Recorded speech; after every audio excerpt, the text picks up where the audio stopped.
سلام علیکم ناظرین۔ راہب ابو الموہب کی خبر رسول اکرم صلی اللہ علیہ وآلہ وسلم کے مبعوث ہونے سے پہلے۔ بسم اللہ الرحمن الرحیم۔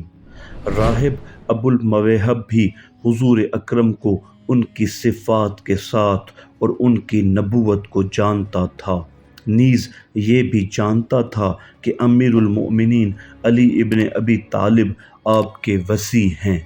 آبان روایت کرتے ہیں کہ جس سال حضور اکرم صلی اللہ علیہ وآلہ وسلم حضرت خدیجہ سلام اللہ علیہا کا مال لے کر بغرض تجارت شام کی جانب تشریف لے گئے تھے تو آپ کے ہمراہ عبد مناطہ بن کنانہ اور نوفل بن معاویہ بھی قافلے میں تھے۔ جب شام پہنچے تو ابو الموہب راہب نے ان کو دیکھا اور پوچھا، آپ لوگ کون ہیں؟ انہوں نے کہا، ہم کعبہ کے رہنے والے ہیں اور اہل قریش میں سے چند تاجر ہیں۔ اس نے پوچھا، کیا قریش میں سے اور بھی تمہارے ساتھ ہے؟ لوگوں نے کہا، ہاں، فرزندان ہاشم میں سے ایک جوان ہے جس کا نام محمد صلی اللہ علیہ وآلہ وسلم ہے، وہ بھی ہمارے ساتھ آیا ہے۔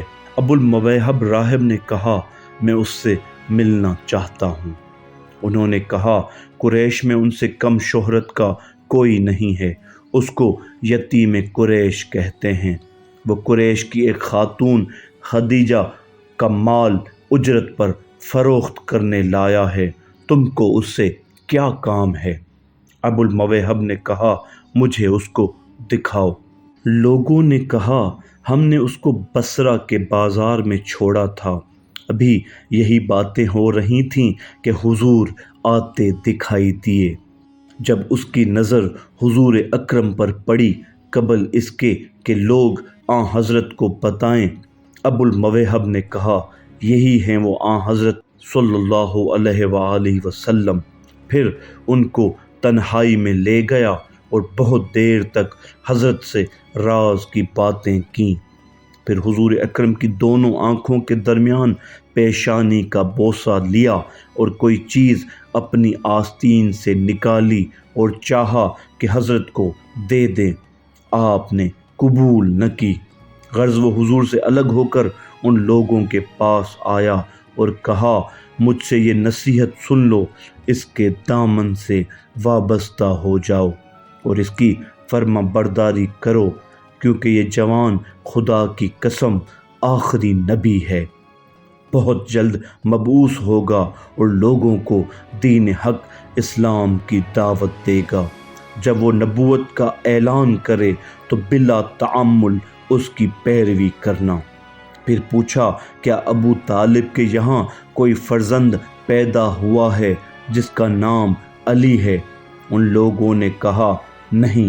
اس نے کہا، یا تو پیدا ہو چکا ہے یا عنقریب پیدا ہونے والا ہے، سب سے پہلے وہی اس نبی پر ایمان لائے گا، اس کے وصی ہونے سے متعلق میں نے کتابوں میں پڑھا ہے۔